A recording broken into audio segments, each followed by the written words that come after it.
কৃষি market, Bogura bypass, Gazipur. তরমুজের আড়ত নতুন করে বাঁশ বাঁধা হচ্ছে।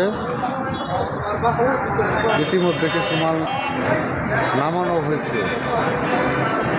বরিশালের তরমুজ বর্তমানে চলতেছে, বরিশালের তরমুজ এইগুলো বাঁশ বাঁধা হয়েছে। আজকে মাল নামবে 4 গাড়ি।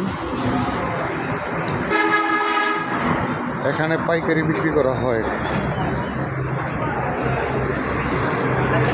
বর্তমানে বাজারে চলতেছে 50 টাকা কেজি।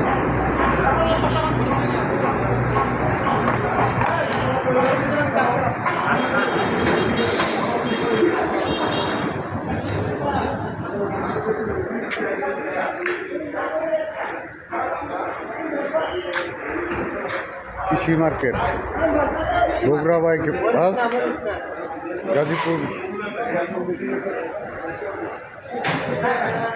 বর্তমানে নামতেছে বরিশালের তরমুজ।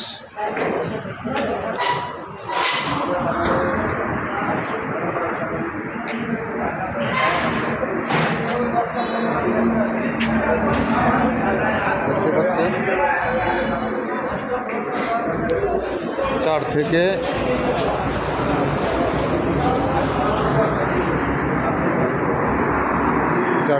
10 কেজির মতো প্রতিটা তরমুজের ওজন হবে। এখানে পাইকারি বিক্রি হচ্ছে গাজীপুর চৌরাস্তার পার্শ্ববর্তী এলাকার বগুড়া বাইপাস কৃষি মার্কেট। তরমুজের আড়ত, ফলের আড়ত বলা চলে।